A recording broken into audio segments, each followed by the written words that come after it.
사랑합니다. 네, 올 한 해도 얼마 남지 않았습니다. 우리가 함께 새벽에 이렇게 드리는 예배도 오늘을 포함하여 3번밖에 남지 않았는데요. 올 한 해를 돌아보시면서 내가 올 한 해 동안 내가 이것만큼은 참 잘했고, 내가 이것 자체는 나의 스스로에게 참 뿌듯한 일은 무엇이라고 생각하십니까? 반대로 올 한 해를 돌아보시면서 가장 후회되고 돌이키고 싶으신 건 어떤 일이 있으십니까? 저는 아무래도 올 한 해를 돌이켜 보면서 제 스스로에게 후회되고 돌이키고 싶은 때가 언제냐라고 물어보면 어떠한 말을 어떤 누군가에게 했던 때 중에 하나라고 생각이 듭니다. 행동이라는 것은 나 혼자 있을 때 나 스스로 행동할 때가 있기에 그것을 되돌릴 수도 있고 또 그것을 고칠 수도 있지만, 말이라는 것은 이미 누군가에게 한 번 내뱉는 순간 다시 주워 담을 수 없기 때문입니다.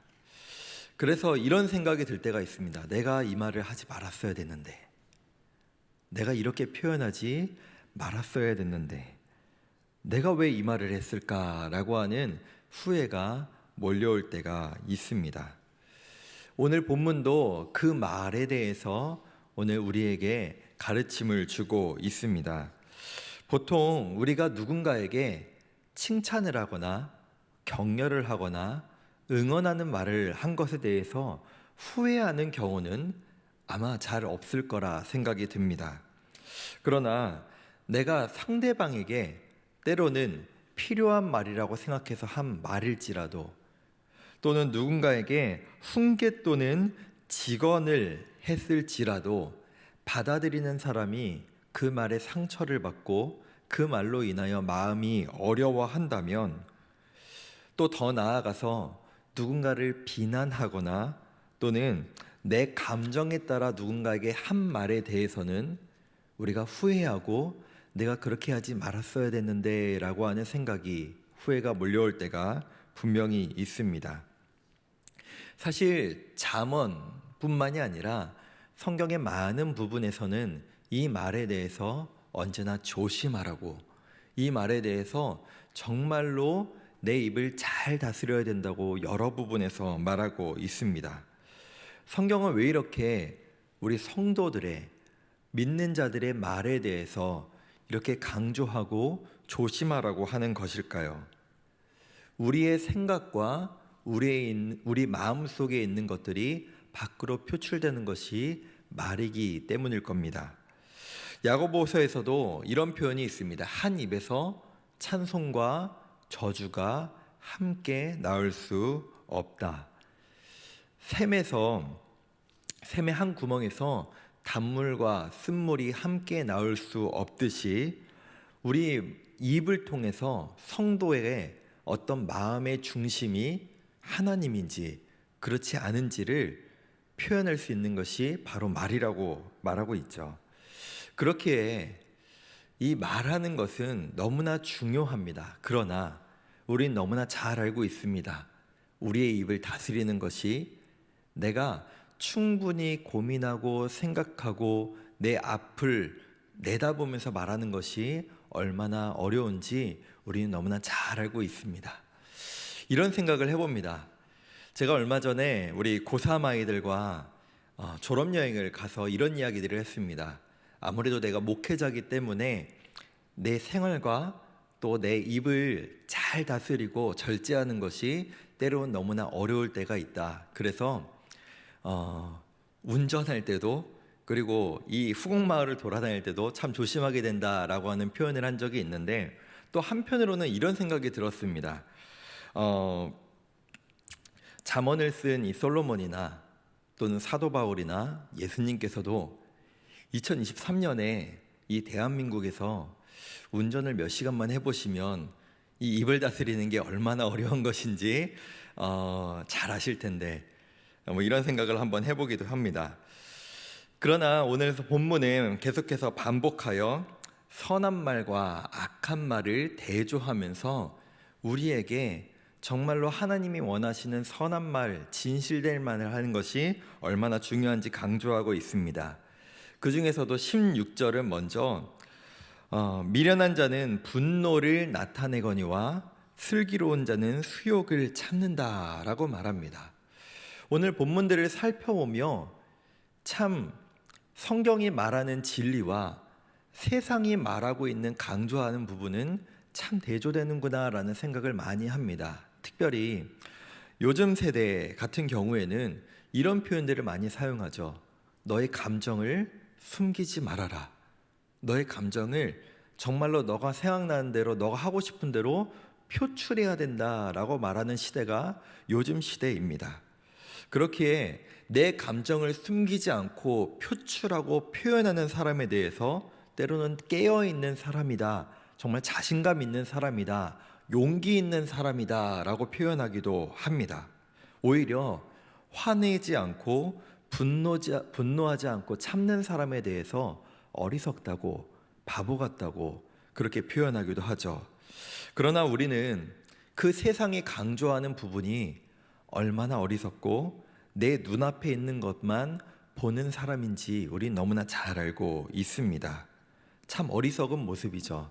내 순간의 감정을 표출함으로 말미암아 그 뒤의 것을 보지 못하는 모습일 것입니다. 그뿐만이 아니라 이어서 속이는 말과 진실된 말에 대해서 대조합니다. 이것도 마찬가지인 것 같습니다. 우리가 살아가는 이 세상과 시대는 속는 사람이 바보다라고 말합니다. 오히려 때로는 남을 속여가며 거짓도 섞어가면서 살아가야 된다. 그것이 지혜롭다라고 말합니다. 나를 위한 선의의 거짓말이다라고 포장해 가면서 그렇게 우리 보고 살아가라고 얘기하죠. 그러나 성경은 진실된 말을 해야 된다, 진리를 말하라 라고 분명히 가르치고 있습니다. 그러나 우리가 여기에서 오해하지 말아야 될 것, 나는 진실을 얘기한 거야, 나는 진리만 이야기한 거야 라고 하며 내가 하고 싶은 말을 다 하지 말라라고 얘기합니다. 바로 뒤에 있는 성경의 구절은 이렇게 얘기하죠. 18절은 칼로 찌름같이 말하지 말고 지혜롭게 말하라 라고 이야기하고 있습니다. 참 오늘 성경의 본문들을 살펴보면 참 마음이 어렵기도 합니다. 어떻게 진실된 것만 말하면서, 진리를 말하면서 그것을 또 어떻게 지혜롭게 말할 수 있을까라고 하는 어려운 마음이 들기도 합니다. 그러나 오늘 본문의 마지막 부분에서 우리가 성경에서 말하는 이 진실과 진리와 또 선한 말을 해야 되는 가장 중요한 이유가 22절에 표현되어 있는데요. 바로 거짓 입술은 여호와께 미움을 받지만 진실한 말과 행동은 하나님의 기쁨이 되기 때문이다 라고 말합니다. 사랑하는 성도 여러분, 우리의 삶은 물론 사람을 대하는 건 너무나 중요하지만 그 무엇보다 우리의 삶의 중심은 바로 하나님 중심이 되어야 할 줄로 믿습니다. 오늘 성경은 그것을 이야기하고 있죠. 우리가 진실된 말을 하는 것, 우리가 진리를 말해야 하는 것, 우리가 선한 말을 해야 되는 것은 바로 그것이 하나님의 기쁨이 되기 때문이다 라고 말하고 있습니다. 내가 하고 싶다고 내 입에 거짓과 악함과 나의 감정을 모두 담아서 표출한다면 그것은 결국 하나님이 기뻐하시는 것도 아니고 하나님과 가까워질 수가 없습니다. 그렇기에 우리가 입을 다스리고 선한 말을 하는 것이 너무나 어렵고 지혜롭게 표현하는 것이 결코 쉽지 않지만 우리가 그렇게 살아가고 우리가 그렇게 내 입을 다스려야 하는 이유는 성경이 그것을 강조하고 그것이 바로 하나님의 기쁨이 되기 때문인 줄 믿습니다. 말씀을 맺겠습니다. 사랑하는 성도 여러분, 우리 성도들에게 가장 중요한 우리의 입에 다스리는 또 입을 표현하는 모습은 무엇일까요? 내가 하고 싶은 말은 하고 살아야지. 내가 이것은 반드시 말해야 돼. 이것은 옳은 거야 라고 하는 것일까요? 그것을 참으면 속병 나기 때문에 내가 그것을 반드시 표현해야 하는 것일까요? 이것으로부터 자유롭기 위한, 또 속병 나지 않기 위한 외침일까요? 그렇지 않습니다. 우리를 구원하신 예수 그리스도를 닮아가는 것, 하나님과 교제하고 그 하나님과 날마다 가까워가며 그분의 기쁨이 되는 것이 우리 성도들의 가장 1순위가 되어야 할 줄로 믿습니다. 그렇기에 우리가 이것을 놓고 하나님 앞에 날마다 기도했으면 좋겠습니다. 주님, 내 입을 다스려 주시옵소서. 주님, 내 입에서 선한 말과 지혜로운 말들이 나오게 하여 주시옵소서. 그러므로 말미암아 하나님께서 나에게 허락하신 나의 가정과 또 이 교회와 나의 삶에서 예수님 닮은 내 입과 내 행동으로 말미암아 하나님의 복으로서 하나님 주신 복을 전하며 살아갈 수 있는 하나님의 자녀 되게 하시옵소서. 그 모습으로 우리의 삶의 모든 자리에서 작은 예수로 살아낼 수 있는 저와 우리 모든 성도님들 되시기를 간절히 소망하며 축복합니다.